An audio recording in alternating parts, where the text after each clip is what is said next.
I have received word of a strange invention. What it can do will amaze. Sejam bem-vindos, ouvintes. Eu sou o co-apresentador Marcos Duarte. E este é o Esquina das Ideias, onde as ideias se cruzam. Hoje recebemos o economista Bruno Barçanetti. Bruno é PhD em Economia pela Northwestern University e atualmente é professor na Escola de Economia da FGV Rio. Suas pesquisas se concentram em desenvolvimento econômico, cidades e geografia econômica.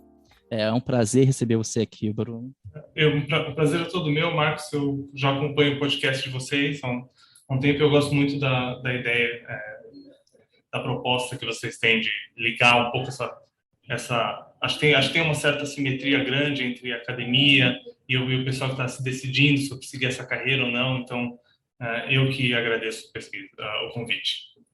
Aqui no podcast a gente começa sempre falando um pouquinho sobre a trajetória dos nossos entrevistados, e uma coisa que chamou a atenção da gente aqui no podcast é que durante o seu PhD você foi assistente de pesquisa no Institute for Policy Research, que é vinculado à instituição que você fez seu PhD.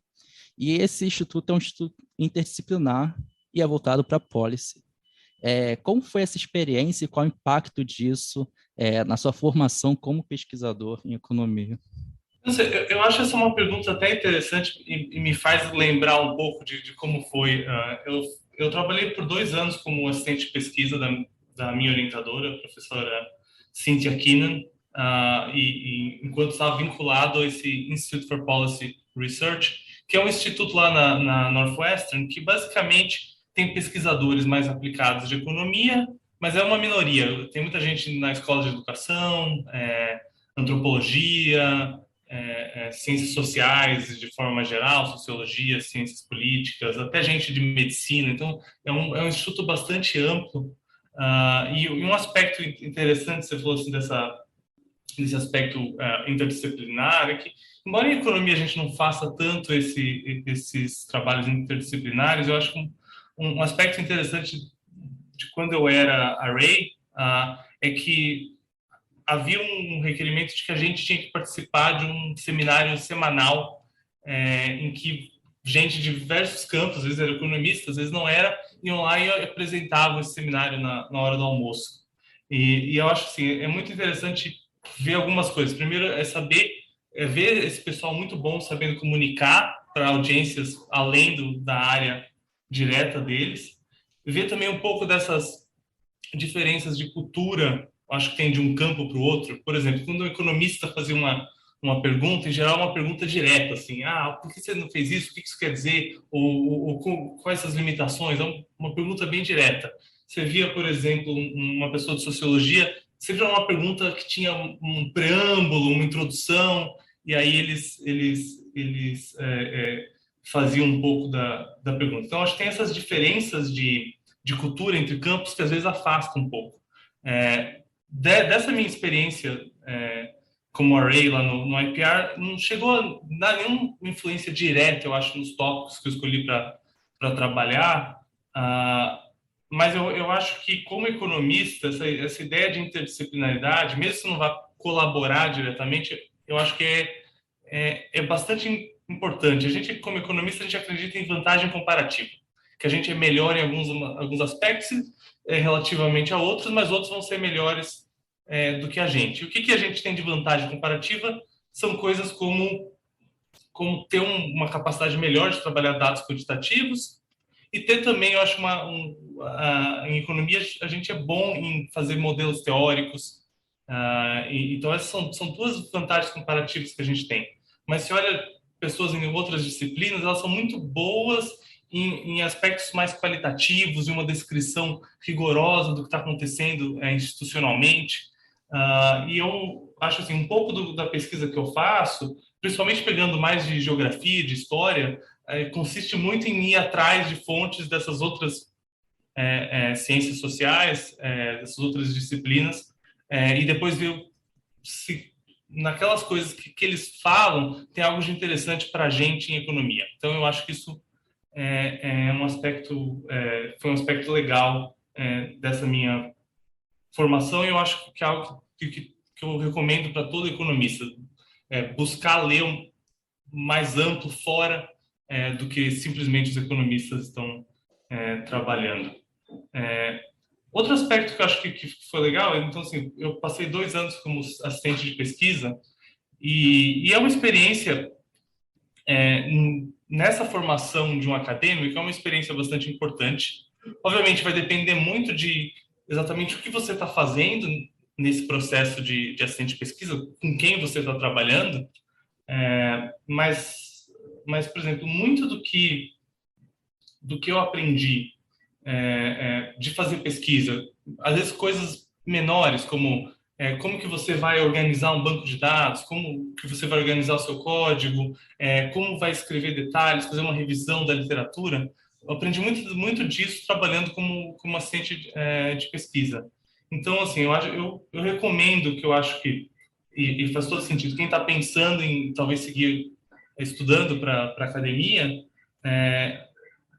e em diversos estágios do estudo, buscar, às vezes, ser assistente de pesquisa, se surgir essa oportunidade, eu acho que é algo bastante útil. Porque algo que talvez não seja tão claro quando a gente está escolhendo, eu penso, 12 anos atrás, quando eu estava escolhendo o que eu queria fazer da vida, cara, se eu ia seguir na academia ou não, é que você não tem muita ideia exatamente do caminho que se faz para chegar lá. Você tem um caminho meio que claro que, olha, você faz um mestrado, depois você faz um doutorado, isso vai consistir de cursos, vai consistir de pesquisa, mas não é, os detalhes de como cada uma dessas coisas acontece, elas não são tão claras ex ante. E formar um pesquisador, e agora vendo do outro lado, orientando, por exemplo, é um processo muito artesanal. Então, essa proximidade, estar próximo de alguém que está pesquisando, você aprende coisas que você não aprenderia de outra forma. Você chamou um pouco a atenção para a interdisciplinaridade, fora da economia, mas agora vamos voltar para a economia. Você tem trabalhado bastante com o que a gente chama de microaplicada, só que você também tem trabalhos em teoria econômica, que seriam esses modelos mais teóricos, especialmente tratando de seleção adversa. Como essa... Tem pessoas que entendem, às vezes, que esses campos são um pouco separados, ou não vem tanta proximidade entre os modelos teóricos e a prática empírica do economista. Como a teoria tem ajudado você a desempenhar os seus trabalhos empíricos? Essa também é uma boa pergunta. Assim, eu vim da teoria, assim, fiz mestrado, mais focado em teoria, e no doutorado que eu achava que, por exemplo, muito do que eu via sendo feito em teoria não me motivava muito, eu achava muito desconectado, às vezes, da evidência empírica. Assim, eu acho que tem duas respostas, assim, principais, assim, uma mais geral e uma talvez mais particular. Uma delas, assim, é um pouco da minha visão do que é ciência, que a ciência a gente tem um conjunto de teorias e as teorias têm que ser testáveis e a gente tem que comparar essas teorias nos dados. Então, eu acho que eu ter feito essa transição para uma pesquisa mais aplicada, acho que beneficiou até o meu trabalho em teoria, porque eu acho que agora eu tento fazer melhor essa conexão com o que pode ser testável ou não. Então, esse acho que é um aspecto.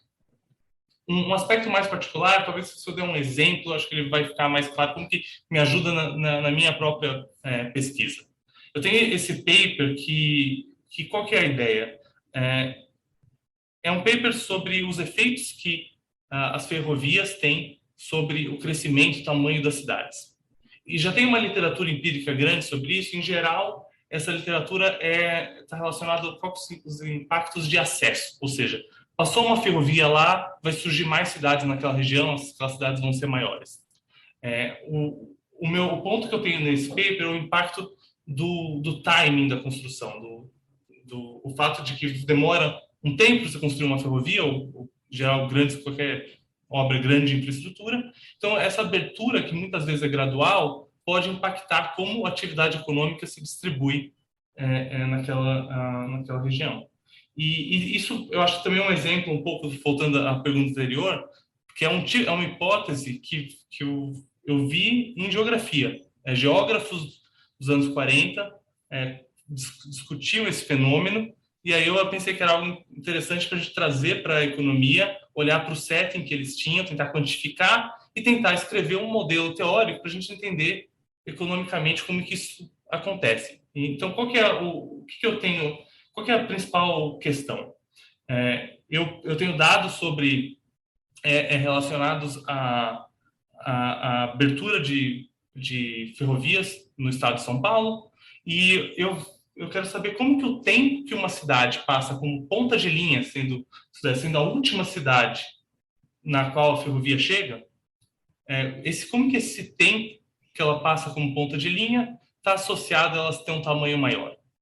E aí eu escrevi um modelo que basicamente esse modelo é um modelo bastante simples até, mas ele consegue, de certa forma, explicar um pouco dessa relação baseado num negócio que a gente chama de economia urbana de sombra de aglomeração. Basicamente, a ideia é que a ferrovia chega naquela cidade, aquela cidade fica um tempo maior como ponta de linha. Enquanto ela fica ponta de linha, mais firmas vão se estabelecendo lá, elas ficam mais produtivas. Então, quando a ferrovia é estendida além daquela cidade, fica mais difícil para outras firmas que quiserem se estabelecer em cidades mais à frente, consigam competir com as firmas daquela cidade que foi ponta de linha. E aí esse modelo ele consegue explicar isso, que é o fato principal, mas é muito legal, quando eu estava trabalhando, o modelo me deu uma previsão assimétrica, que era bastante interessante ser explorada, que uma cidade que passa mais tempo como ponta de linha, ela vai ser mais longe da próxima cidade para baixo, que ainda vai ser conectada pela ferrovia, mas isso não tem nenhum impacto sobre a distância para a cidade anterior naquela ferrovia. E é algo que surge bastante naturalmente do modelo, que não é algo tão óbvio. Então, assim, basicamente, o que isso dá? Isso dá uma que a gente chama de uma hipótese testável adicional do modelo. Foi muito legal quando eu fui olhar nos dados e, de fato, aparecia esse mesmo padrão. Então, quando você faz isso, você está, de fato, entendendo o que está acontecendo. Então, eu acho que o legal de ter teoria, e assim, não é todo paper que vai necessariamente ter uma teoria, assim como nem todo paper teórico tem que ter alguma aplicação empírica, mas, assim, frequentemente, quando você consegue combinar as coisas, às vezes ele te dá coisas que não são tão óbvias antes, e que vão te dar muito mais confiança para saber que, além de simplesmente ter identificado o efeito de uma variável X, uma variável Y, você está entendendo o porquê disso está acontecendo, qual que é a economia por trás. Então, acho que essa é a forma como eu incorporo a teoria, ou como que eu vejo teoria no trabalho empírico. Interessante, Bruno. Agora, começando a explorar um pouco o seu campo de pesquisa, durante minha graduação, o único momento em que a questão geográfica apareceu como algo relevante nas discussões de modelos foi em comércio nacional, mas também era uma coisa que apareceu uma vez e não apareceu nos outros modelos. Você poderia contextualizar um pouco o que é esse campo de geografia econômica e por que a geografia parece estar um pouco distante desse aprendizado padrão que a gente tem em economia. E na verdade é interessante, mesmo em comércio, realmente tem pouca coisa, algumas coisas recentes incorporando geografia, mas assim,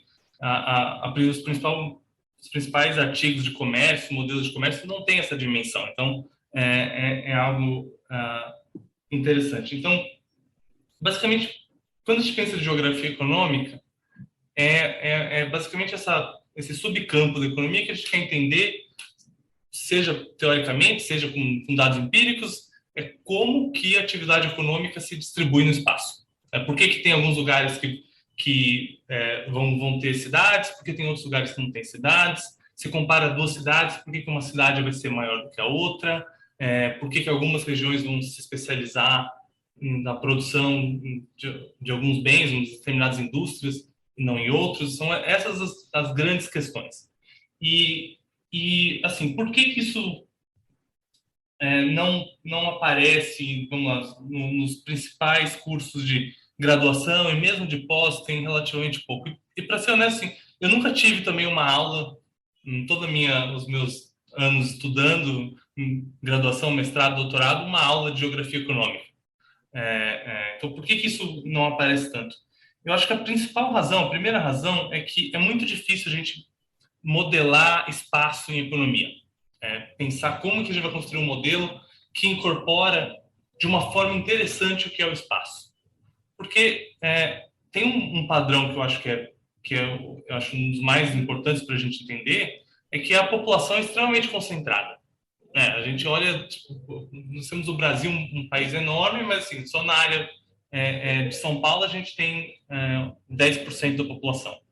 Então, a gente tem que entender por que isso acontece. Isso, em geral, acontece por causa desse fenômeno que a gente chama de economia de aglomeração, que é o fato de ter a gente juntos faz com que um se beneficie daquela proximidade. E isso é o que a gente chama de economia de um retorno externo. Então, por muito tempo, acho que quando boa parte da economia foi se formando, esses retornos externos, não só nesse contexto, mas em outros, eram coisas muito difíceis da gente conseguir achar um modelo bom para isso. E foi só nos anos 90 que essa área, que o trabalho de gente como Paul Krugman ou Masahisa Fujita, começaram-se a descobrir como que a gente vai conseguir construir modelos que vão explicar padrões da atividade econômica no espaço. A gente tem, se eu for olhar para o século XIX, você já tem alguns modelos mais antigos, economistas como von Thunen, pessoas que já pensaram um pouco isso. Inclusive, eu falei do Krugman, mas com o Anthony Venables, chamado The Spatial Economy, acho que é um livro de 99, e os primeiros capítulos são os antecedentes de geografia econômica. E eles contam um pouco dessas dificuldades. Eu acho que é uma boa fonte de leitura para quem quer entender o surgimento de geografia econômica. Então, esse ramo que surgiu chama de nova geografia econômica nos anos 90, gerou um monte de modelos, e isso eram modelos bem teóricos, às vezes os modelos até difíceis, complicados de serem resolvidos, mas mais recentemente, eu vou dizer, nos últimos 20 anos, teve um monte de papers mais empíricos que foram trazendo isso e olhando padrões nos dados. Eu acho que o paper que deslanchou essa literatura é um paper do Davis and Weinstein, de 2003, chamado Bones, Bumps and Breakpoints, que é um paper que foi olhar empiricamente com dados no Japão, como que a distribuição da atividade econômica no Japão mudou com o tempo, como que as bombas que caíram durante a Segunda Guerra influenciaram ou não essa distribuição.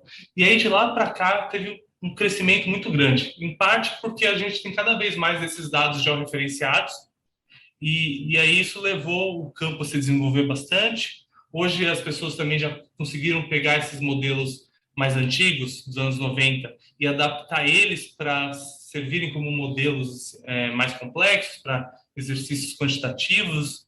Então, realmente,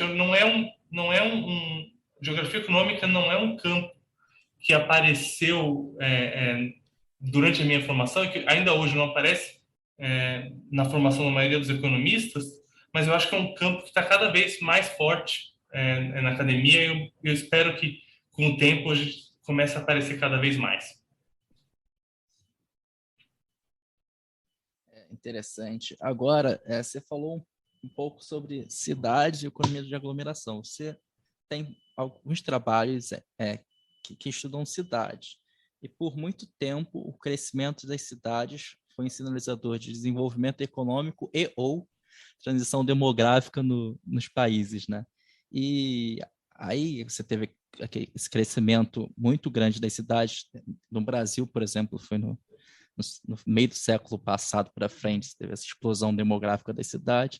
Com as explosões demográficas, a gente teve problemas de habitação, violência urbana, problemas típicos de aglomerações urbanas. E agora, desde 2020, a gente foi afetado por um vírus, uma pandemia mundial, que esse cenário de problemas urbanos ficou mais latente, né? E a gente teve que responder aos nossos problemas, que a gente não resolveu antes, e para tentar salvar a vida das pessoas. E por conta disso, as cidades também começaram a sofrer diversas críticas. Se a gente cresceu demais as cidades, se a gente deveria pensar modelos de habitação que não sejam tão aglomerados como a gente tem hoje. Então, aí fica aquela dúvida. Assim, será que as grandes cidades são um equilíbrio pior? É um equilíbrio que a gente chamaria não ótimo em economia? Como você enxerga as cidades e esse benefício desse tipo de aglomeração no geral? Assim, eu acho essa uma pergunta que é de certa forma, uma das perguntas centrais assim, de economia urbana. Né? O que determina o tamanho das cidades e olhar esses custos e benefícios de se estar numa cidade. Então, quais são os benefícios? Obviamente, a gente consegue pensar vários. Você está mais próximo de outras pessoas, então você vai ter mais oportunidades de emprego, fica até mais difícil para o empregador, por exemplo, exercer poder de mercado sobre os empregados. Você vai poder aprender com outras pessoas. Então, você vai ter variedade de coisas para fazer. Então, tem vários benefícios de se estar numa cidade. Você também tem vários custos. E o principal deles é que, quando você concentra pessoas num lugar, tem aquele bem escasso que é a terra. Você não consegue aumentar a quantidade de terra, tá certo? Por exemplo, Tóquio está construindo no mar assim há um século, mas assim, a quantidade de terra é relativamente fixa, a gente pode construir para cima, mas é caro construir para cima, mesmo se não tivesse nenhuma limitação regulatória para isso. Então, claramente, a gente tem custos e benefícios e claramente, uma hora os custos passam os benefícios, senão a gente veria cidades gigantescas assim, se formando e isso não acontece. Então, você tem esse lado. Também nada garante que uma economia livre de mercado ela vai ter um tamanho ótimo de cidades. Por quê? Porque quando você resolve mudar, por exemplo, para o Rio de Janeiro, você vai gerar um impacto para os outros que você não considera na tua opinião de mudar. Esse impacto pode ser tanto negativo quanto positivo. Então, nada garante que a cidade está num tamanho ótimo. Mas, assim, eu acho um pouco que essa discussão do tamanho ótimo, ela não é a melhor para se ter. E eu gosto mais até de outras perguntas que você fez. Porque, por exemplo, a gente pode até escrever um modelo em que a gente tenta incorporar, teoricamente, todos esses custos e benefícios, achar números para calibrar esse modelo e descobrir que o tamanho ótimo do Rio de Janeiro seria 5 milhões de pessoas, então a gente tem que tirar a gente do Rio de Janeiro, por exemplo. Eu poderia fazer um exercício como esse. Mas tenho quase certeza que o resultado que você vai ter vai ser muito dependente de várias hipóteses que você tem que colocar para conseguir entender esse modelo.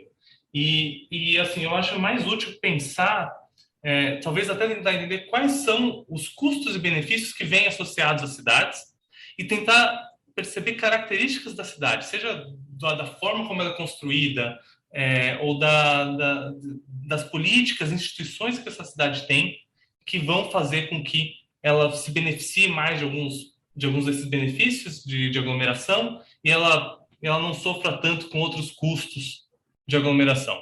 Então, por exemplo, pensa por exemplo, um aspecto, eu acho que é um custo de aglomeração que a gente tende a pensar bastante aqui no Brasil, que é essa questão da violência urbana, né? Se a gente for olhar, por exemplo, para São Paulo é a maior cidade do Brasil, a maior das capitais, e ela é hoje a capital mais segura. Então, assim, se olha nesse conjunto de cidades, não é claro que São Paulo é pior, o tamanho dela deixou ela uma cidade mais violenta. Ela já foi muito violenta no passado, ela é menos hoje.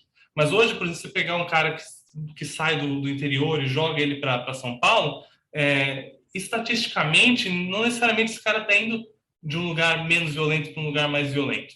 Então, o que explica? Provavelmente foram políticas que permitem explicar por que um lugar é mais violento. Então, há mudanças de políticas que poderiam, eu acho que, de certa forma, eliminar muitos dos custos de concentração, de densidade que a gente associa às cidades. Eu acho que isso vai valer também para coisas como mobilidade. A gente pode desenhar, por exemplo, um sistema de trânsito e de transporte público mais eficiente, que vai resolver muitos dos problemas de mobilidade. A gente pode pensar também sobre os custos associados à saúde. Então, por exemplo, se olha historicamente, as cidades sempre foram, no passado, lugares em que se morria muito mais do que no campo. Tanto que, durante boa parte da história, as cidades elas perdiam mais população do que elas ganhavam. Então, tinha que sempre ter um fluxo constante de pessoas vindo das áreas rurais. E no século XIX, isso passou a ser o contrário. As cidades, com melhoria do saneamento e da medicina, que também, se você quer ofertar uma medicina boa, você tem que estar concentrando gente, você precisa ter escala para conseguir fazer isso, fez com que cidades passassem a ser relativamente boas para a saúde de quem mora. Então, a Papers, por exemplo, mostrando isso para a África hoje, que em diversas dimensões, morar numa cidade é muito melhor do que morar no campo. Então, não necessariamente, eu acho que as perguntas mais interessantes para quem tem interesse nessa área é pensar nisso. O que faz, então, com que a gente pode diminuir os custos de densidade e fazer com que as cidades se aproveitem mais dos benefícios? Eu acho que essa pelo menos para mim, são as questões mais interessantes. E também abre espaço para a gente pensar em economia política também, né? Como as instituições políticas respondem esse conflito, dado que a gente não consegue ampliar o espaço. E assim, eu acho isso assim, já tem também uma literatura crescendo, eu acho, nessa área de instituições das cidades, mas também instituições políticas, resultados políticos. E eu acho que é algo bastante relevante. Assim, a maioria das políticas públicas que impactam a nossa vida, ela está no nível local, do que o prefeito está fazendo, né? E eu acho que, mesmo se olhar diversos casos assim de cidades bem sucedidas, elas são cidades que têm instituições boas. Assim. Por exemplo, Curitiba, que é um exemplo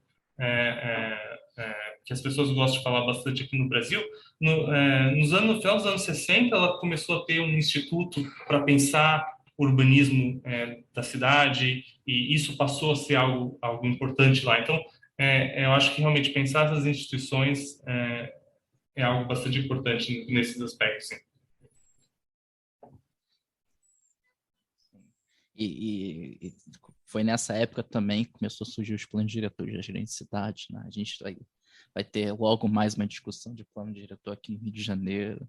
Então, está encomendado. Infelizmente, uma boa discussões. Infelizmente, eu acho que historicamente, muitas vezes, esses planos fizeram mais efeito negativo do que efeito positivo, né? Então, mas assim, espero que a gente tenha aprendido um pouco também de más experiências do passado. Por exemplo, você perguntou na sua pergunta anterior um pouco sobre essa questão, será que as cidades vão diminuir, vai ter uma tendência para descentralizar? Se olha a história dos Estados Unidos, no pós-guerra, teve essa suburbanização enorme, declínio das cidades, e obviamente teve forças relacionadas a isso, que não são necessariamente tão associadas à política, mas as ideias, as intervenções de política pública, por exemplo, construindo estradas que permitiram essa suburbanização, estão bastante associadas ao que isso acontece. Então, a gente fez várias políticas públicas ruins no passado, né? E eu espero que a gente faça menos no futuro.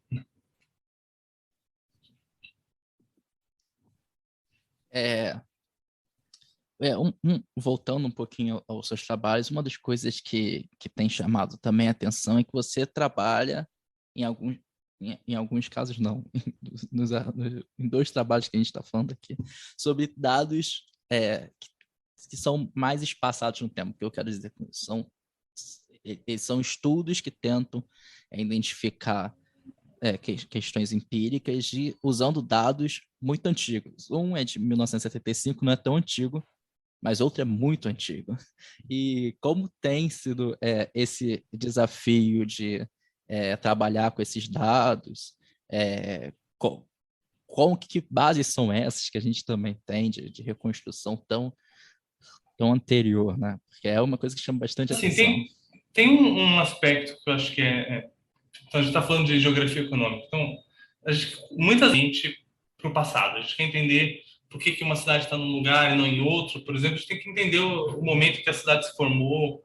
E eu acho que isso traz um aspecto importante. Além disso, voltar para o passado, às vezes é aquilo. A gente quer achar esses experimentos naturais que vão nos permitir dizer alguma coisa sobre essas teorias e para a geografia econômica, muito disso está relacionado a voltar para o passado. Então, eu acho que isso é algo que veio naturalmente para mim. Eu acho que tem a ver um pouco até com essa ideia de trabalhar interdisciplinariamente, como você perguntou mais cedo, porque a gente tem esse aspecto. Quando você está olhando e vai atrás de um dado histórico, você tem que ler com muito cuidado toda a literatura, ou mesmo algumas fontes mais primárias relacionadas ao que está acontecendo. E assim, é uma experiência bastante rica. E, obviamente, você tem que sempre estar tentando traduzir sobre o que isso importa para mim, para o que eu quero entender economicamente naquele contexto. Então, eu recomendo fortemente, eu acho que tem muita coisa legal para se trabalhar usando dados históricos, mesmo se o seu interesse não é história econômica per se. Eu acho que para quem quer trabalhar com o Brasil, ainda é relativamente muito pouco explorado. Eu acho que tem muitos experimentos naturais muito legais que aconteceram na história do Brasil para estudar. Mas tem também algumas dificuldades. E essas dificuldades é você saber que quando você está olhando, por exemplo, um dado histórico que tem alguma fonte relacionada ao que aconteceu no passado, provavelmente o nível de incerteza que você tem naquilo, nas medidas daquilo, é maior do que se estivesse medindo, por exemplo, hoje. Então, você tem que pensar formas de como conseguir medir um pouco qual que é o nível de incerteza que você tem nesses dados, como que isso está afetando as suas estimativas. Então, tem alguns desafios, mas eu acho que o principal é focar bem, tentar entender bem o que está acontecendo, documentar bem, explicar para o leitor bem qual que é o contexto histórico que você está trabalhando, e eu acho que tem grandes benefícios de se fazer isso.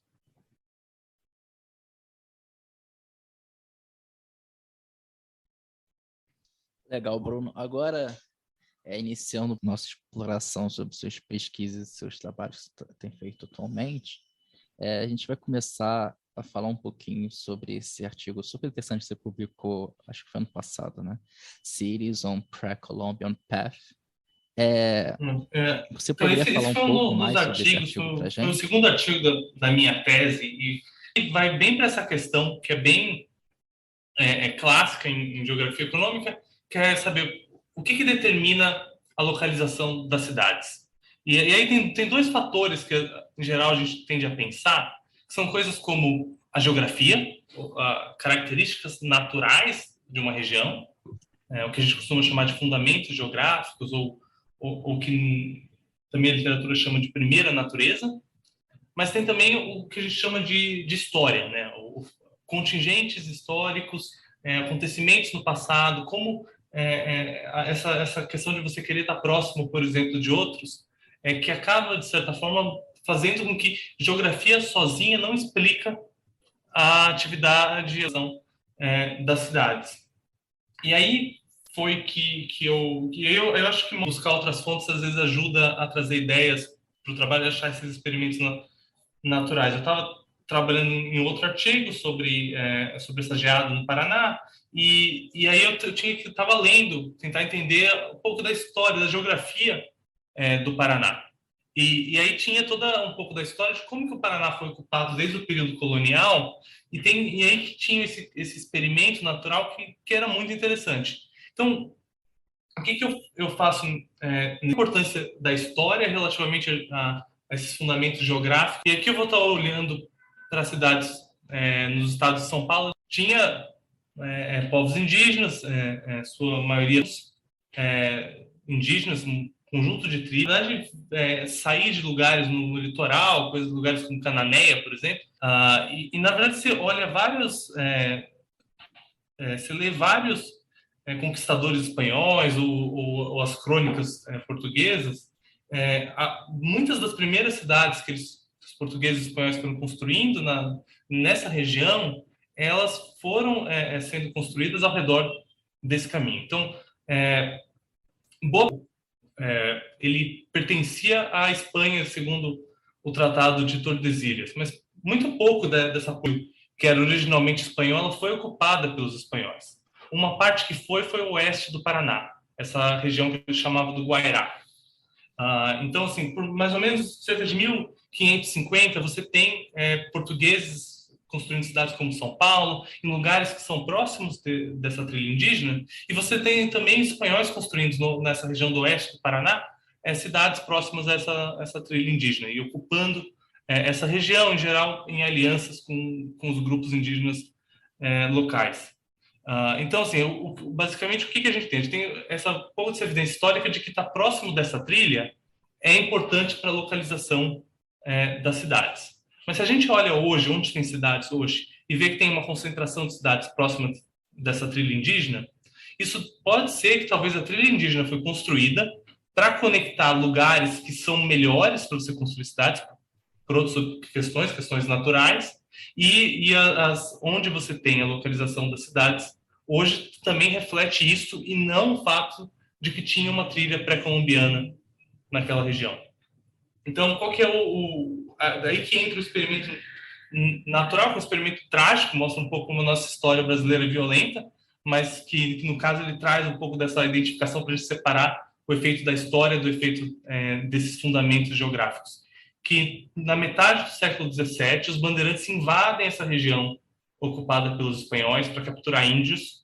Essa região ela é abandonada pelos espanhóis, você tinha reduções jesuíticas, você tinha algumas outras cidades lá. Os espanhóis abandonam, muito da população indígena local é capturada ou foge, e aquela região ela fica pouco ocupada, ela abre um vazio demográfico e ela não vai ser ocupada pelos brancos até basicamente o século XX. Então você tem uma interrupção de qualquer persistência que está relacionada àquela trilha indígena tinha naquela região relativamente à região onde os portugueses ocuparam desde o século XVI, próximo do mar. Então o que eu faço? Primeiro eu fui atrás, aí tem um pouco desses dados históricos, eu fui atrás de um mapa desses caminhos, um mapa muito bom, feito por um geógrafo, o Reinhard Mack, nos anos 50, e aí com base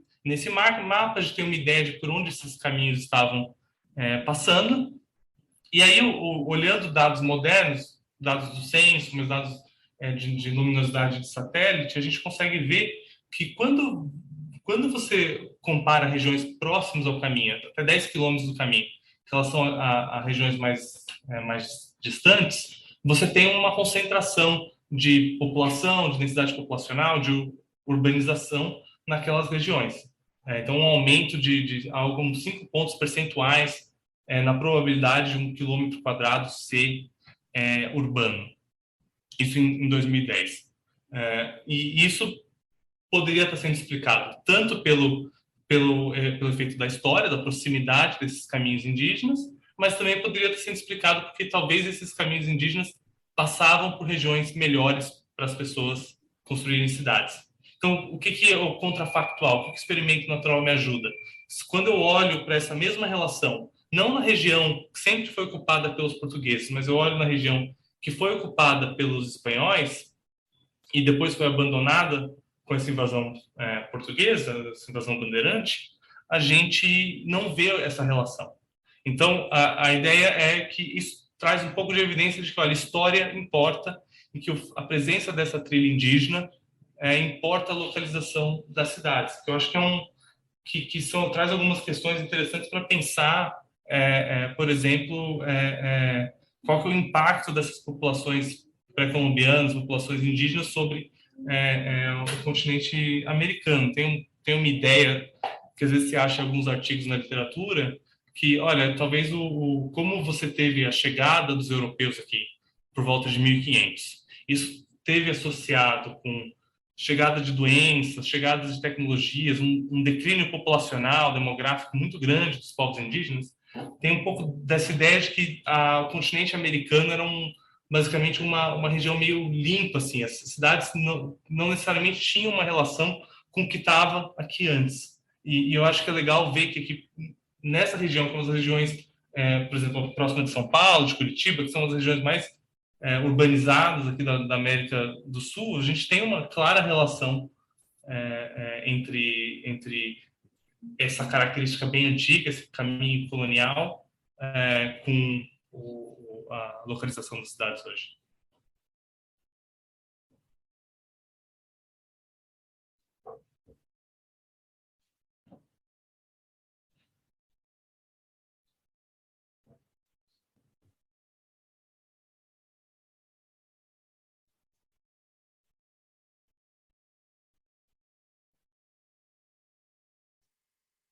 Eu acho que tem várias coisas interessantes para se pesquisar nessa área.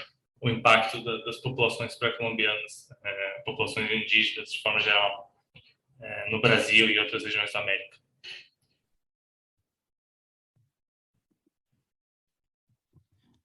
Muito, muito interessante mesmo, Bruno. E ajuda a gente a tentar explicar que populações que não europeias também tiveram um impacto muito importante na nossa vida e resgatar um pouco essa história que às vezes é muito esquecida na nossa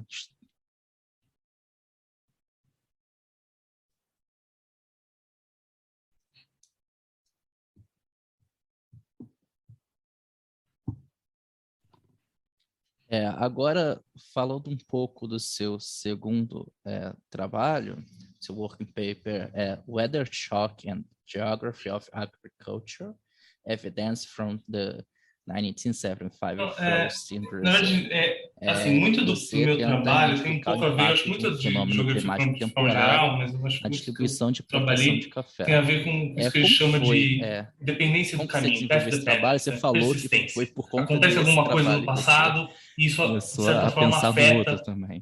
persistentemente para sempre a trajetória que aquela economia, aquela região, por exemplo, vai experimentar. Comentar também eu acho que poucas coisas sobre os resultados desse trabalho. E isso não é só no meu caso, mas eu acho também para muita gente que eu conheço, que você tem um back dependence muito grande da pesquisa dos pesquisadores. Você começa com alguma coisa, você acha alguma coisa e aquilo determina, de certa forma, muito do seu interesse.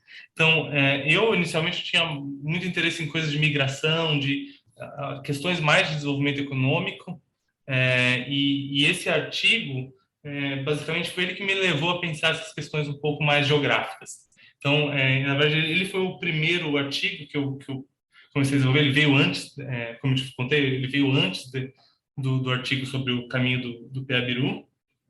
E na verdade, ele veio um pouco por acaso. Eu queria entender um pouco mais esse processo de migração do campo para a cidade. E aí teve acho que um ano em que teve uma onda de frio muito grande aqui no Brasil, e aí isso me fez descobrir essa geada que aconteceu em 1975 e estudar ela como algo que gerou um grande efeito, fazendo as pessoas mudarem da região onde elas estavam. Então, qual que é o efeito, qual que é o evento que eu tô analisando? Em 1965 teve essa geada, que provavelmente foi a pior geada dos últimos 100 anos, que basicamente destruiu quase todas as árvores, todas as plantações de café no estado do Paraná. Então e naquela época, o Paraná era a maior região produtora de café do mundo. Você teve um choque dramático sobre a economia daquela região e basicamente o que os próprios historiadores já documentam uma migração grande desses trabalhadores rurais depois da geada. Então, o que é interessante aqui? A gente está falando de um evento climático extremo que acontece com uma frequência relativamente baixa, mas que pode gerar efeitos que duram por muito tempo. Então, quando você planta café, é uma árvore. Então, não é um negócio, se a árvore morreu esse ano, você vai conseguir produzir ano que vem. Então, tem custos relativamente altos relacionados a isso. E o que eu mostro no artigo é que essa geada, o que ela fez? Ela provocou um declínio persistente da da economia cafeira, da produção cafeira no Paraná. Ou seja, os cafeicultores que estavam naquela região, muitos deles mudaram para outras culturas. E isso gerou, pelo fato de que o café ele usa muito mais trabalho por área do que outras culturas, gerou também um declínio muito grande da população rural, do número de trabalhadores rurais que a gente observa naquela região. E aí eu tento entender por que tem esses efeitos persistentes de um choque temporário que foi a geada. E aí eu acho que traz um outro aspecto que, na minha opinião, também é ainda muito pouco explorado em geografia econômica. Em geral, a gente tende a focar mais em atividades urbanas, né? Localização, por exemplo, de cidades, de indústrias.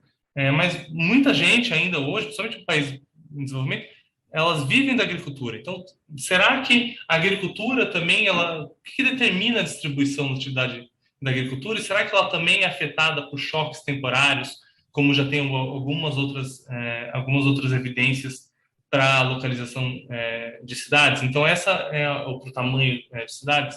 Então, essa é um pouco do que eu busco fazer nesse artigo. Eu acho que tem um aspecto interessante de tentar pensar nessas economias de proximidade, de aglomeração, que tem um pouco de evidência recente, e eu tento trazer um pouco também nesse paper, de que há um pouco na atividade agrícola de que você se beneficia de ter seu vizinho, esses efeitos que às vezes você tem um choque, esse choque faz as pessoas mudarem, e agora as pessoas não têm incentivo para voltar, porque ninguém mais está fazendo aquilo.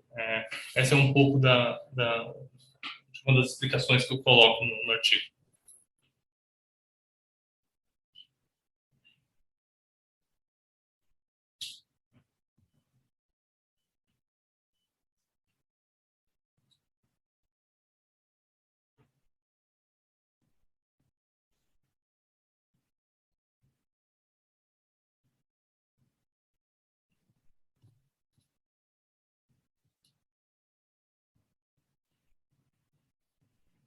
Não, e isso tem muita pesquisa acontecendo também, olhando em vários contextos, seja nesse contexto mais agrícola, mas seja também em contexto que acontece, por exemplo, quando você tem grandes enchentes.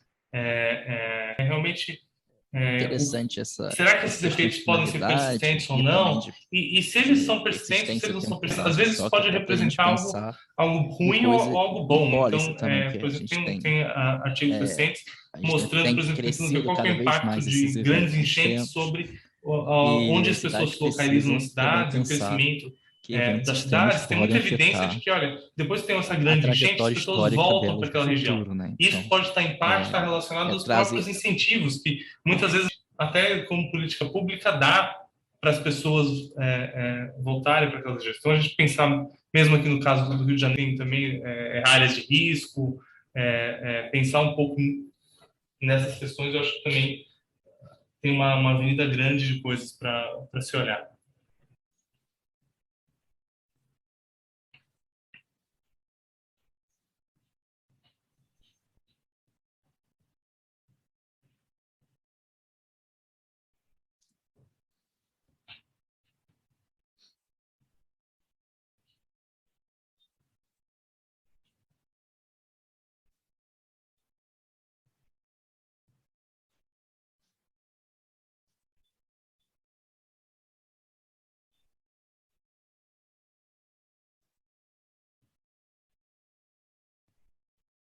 Esse é um artigo que a gente está trabalhando há um ano e que é aquele artigo que é quando você acha um evento que aconteceu.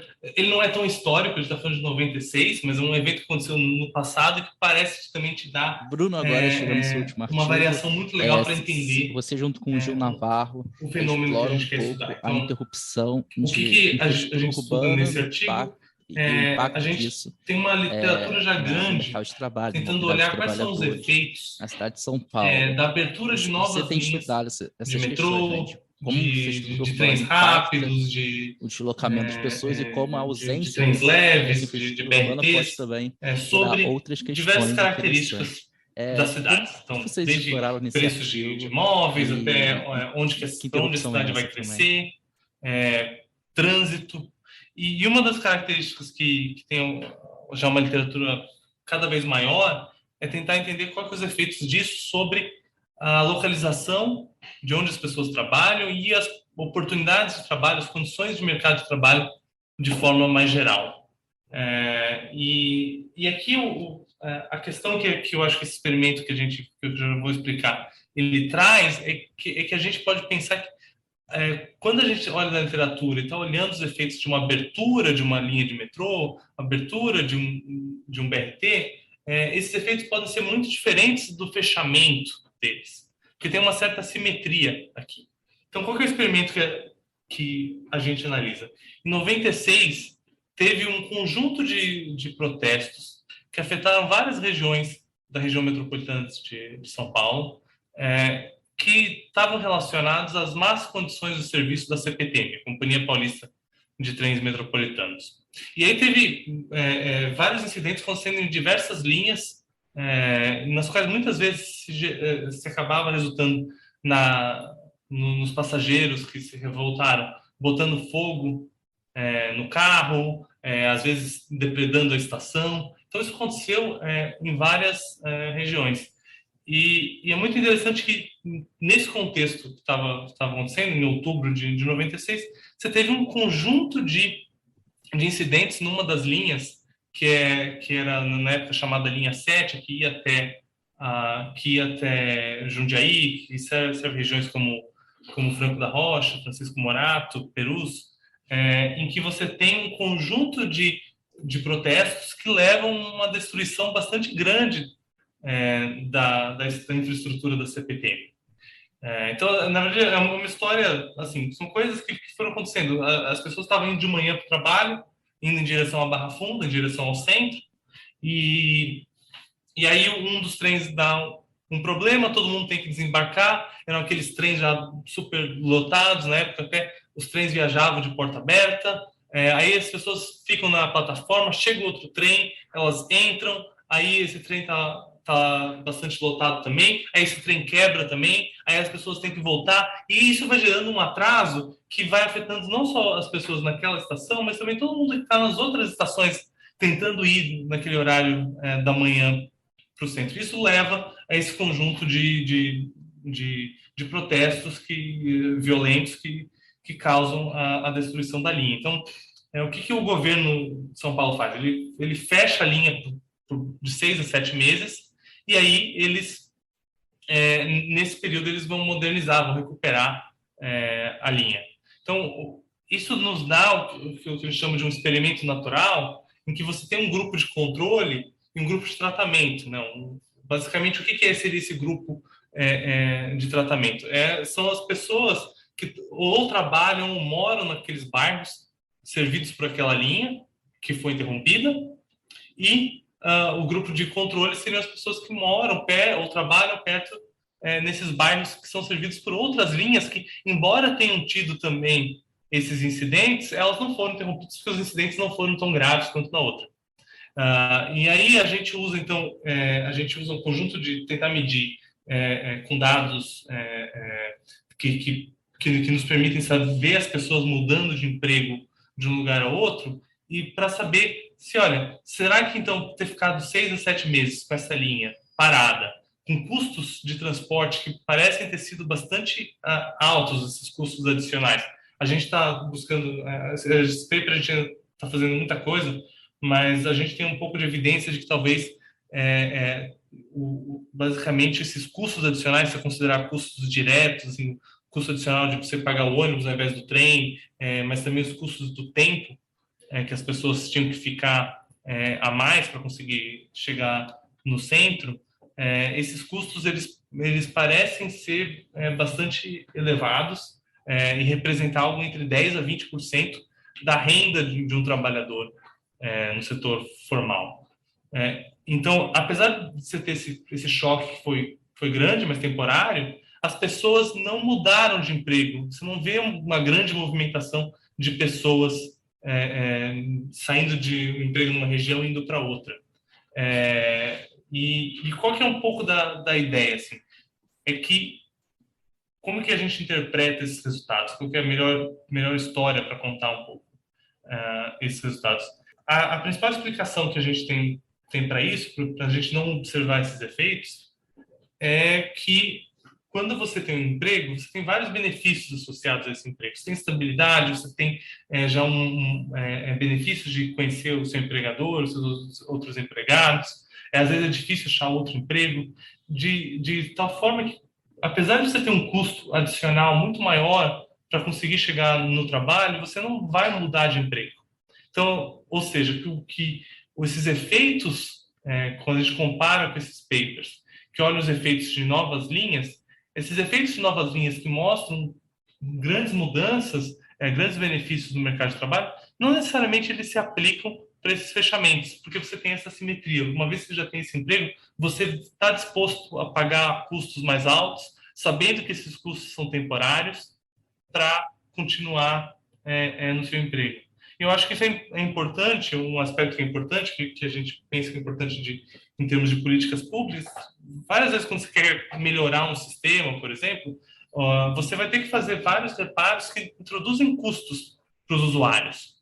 E às vezes, a gente se preocupa, tudo bem, quais são os efeitos que isso vai acontecer? A gente já sabe na literatura que alguns usuários, por exemplo, que diante desse serviço pior, vão passar a ir de carro, então isso pode gerar mais trânsito, e esse tem um custo de bem-estar associado a isso. Mas o que os nossos resultados mostram é que, olha, provavelmente não tem muitos mais custos além disso. A reação das pessoas não vai necessariamente afetar decisões mais de longo prazo, como onde elas trabalham ou, quem sabe, onde elas moram. Esse é um pouco da nossa leitura desse evento, do que os dados nos dizem.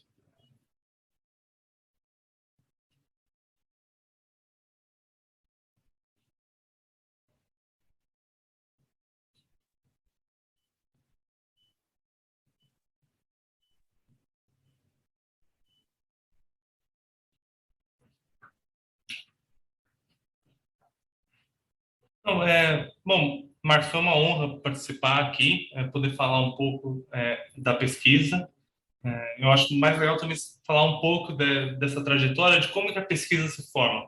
E eu acho que aqui, assim, falando muito, como a gente já falou, falando muito dessa questão de path dependence, de como a trajetória vai influenciando eventos pequenos, que obviamente tem esses efeitos acontecendo no mundo, na geografia, nas cidades, mas assim, eles acontecem, acho, muito mais forte na carreira das pessoas. Então, assim, muito geralmente a gente gosta dos meus interesses dar um de espaço pesquisa final, vem naturalmente mandar uma mensagem para o de público coisas que me interessam de forma geral, mas também muito de com quem que eu trabalhei, com quem que eu aprendi. Falar suas redes sociais também. E assim, eu acho que é muito difícil você, de certa forma, quando você me pensa 10 anos atrás, pensando no que eu queria fazer, é muito difícil você saber que direção sua pesquisa vai ir, exatamente como que as coisas vão indo.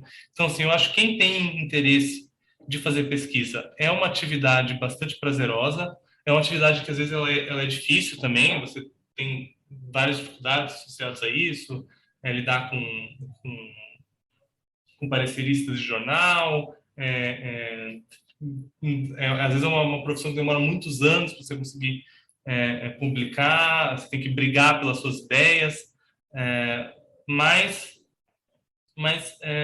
eu recomendo ir aos poucos e buscar trabalhar com alguém que às vezes precisa de um assistente de pesquisa, ir passo a passo, e necessariamente eu acho que tem muitos benefícios de se estudar e eu acho que a gente não pode ter também uma preparação, um planejamento super detalhado para onde vai a carreira. E eu acho que isso é algo então, que eu recomendo. Assim, é um processo prazeroso, mas também é um processo difícil e é muito gostoso fazer pesquisa, saber quando você está descobrindo fatos novos sobre o mundo. Isso eu acho que é o aspecto mais interessante. O Esquina das Ideias tem 2 episódios novos todo mês. Os episódios estreiam sempre em sextas-feiras. Fique atento ao nosso calendário para mais informações. Acompanhe o canal pelo Spotify, YouTube, Apple Podcast ou pela sua plataforma de áudio de preferência. Science fiction adventures from the world of tomorrow.